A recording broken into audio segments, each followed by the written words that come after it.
Hello hello, के बोलत हो? चिन्हत ना हुआ? के बोला था जीजा? अरे हम सोचे बियावा हो गए गुलाब से। अरे ना ये जीजा, ऐसा बात ना है। नहीं हमें लगल है जब से बियाह है तो फोन फटाका कहीं ना कैलू। अरे जनते ना हुआ भैया, एकदम व्यस्तता बढ़ल ना बा।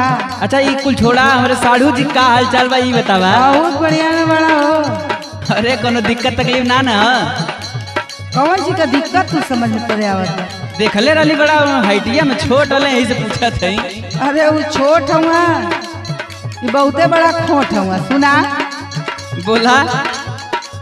चोट मारेला हो जीजा, चोट मारेला। अरे कहाँ चोट मारेला भाई?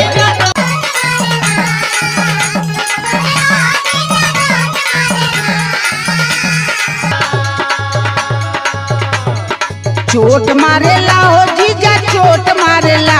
उता देखई में लागे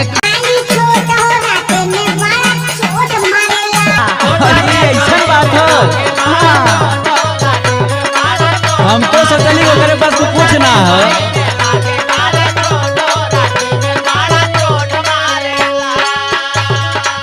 खैर छोड़ा ये बात के। तब कौन बात करी? अरे आदमी छोट हो तो उसी का मतलब हो तनी खिया पिया के दुरुस्त कैले रहो। छोट हुआ कि एकदम आफत मचा देले हुआ। अच्छा हम सोची परेशानी हो। सुना बोला। बात ना रही हो, दोनों बात ना रही।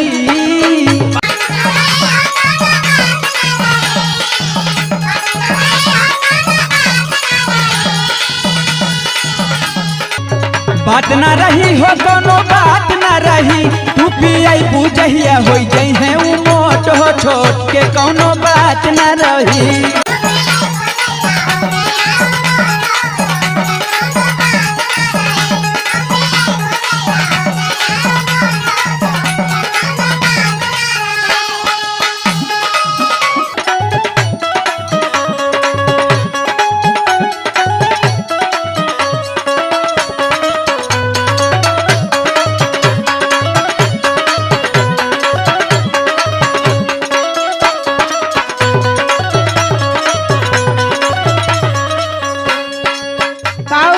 बात करते हैं। अरे हम दूध तो ना पियावे की बात करती और कुछ ना बात करती। अरे तो दूध का दुआरे भैंस लगल है, पिए के चाहिए ना मुँह लगा के छाने में। अहिरे के बिटिया ना हो तो का करी? मतलब हम जाए के धराई उनके तब का ओका छिम्मी पकड़ा देवल करा। अरे बाप रे बाप, काहे ना तू ही आके करा देता है। सुना यहाँ तो हर काम सेवा कैली हम। सुना सुना। बोला बोला। लागे तो मशीन खाली देखे में उमरिया, काम करे ले बढ़िया। ए जीजा जी। अच्छा साली जी।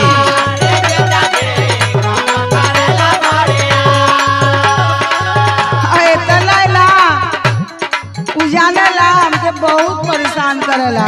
अरे नन्ही बुढ़ बाबू का परेशान करी, हम जानत है ना कितना परेशान करी। रतिया में से जिया पे सैया परेशान करे, गजबे करे ले ई जहार। ए जीजा जी। अच्छा अच्छा।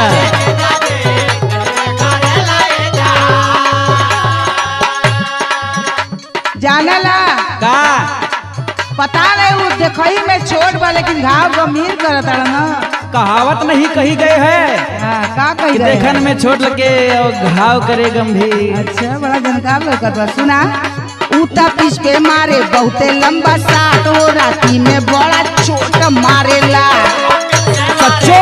हाँ। उम्मीद ना रहल ऐसा।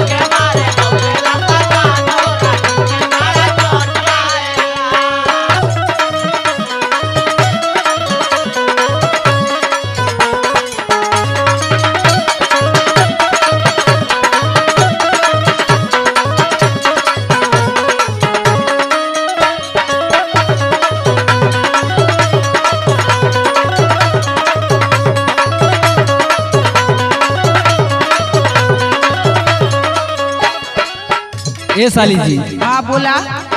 तो हर बियाह ऐसा जगह करवले बनी, लेकिन सुना बेबस 1% मत हुई। अच्छा।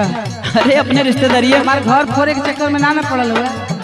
पगली मार बतिया समझते नहीं खे। हाँ का बोला? यही बीचे बीचे हम आवल करम ना हो जाए। अच्छा ठीक बात। मामा के माई के भतीजा तोहर कैली है हम जे पसंद ए साली जी।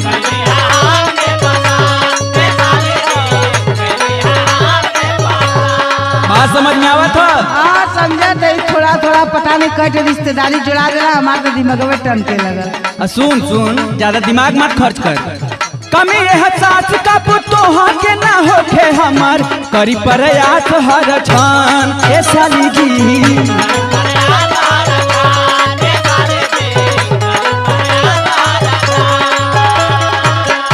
उ तोहरा के हमेशा खुश रखी, अच्छा टेंशन ना हो कोनो बात के।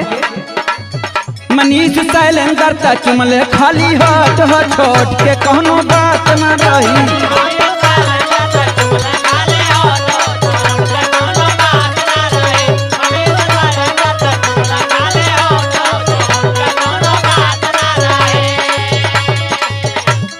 देखई में लागे खाली छोट हो, राते में बड़ा चोट मारेला। धुपिया बुझिया हो जइहे उ मोट हो छोट के कोनो बात न रही। देखई में लागे खाली छोट हो, राते में बड़ा चोट मारे।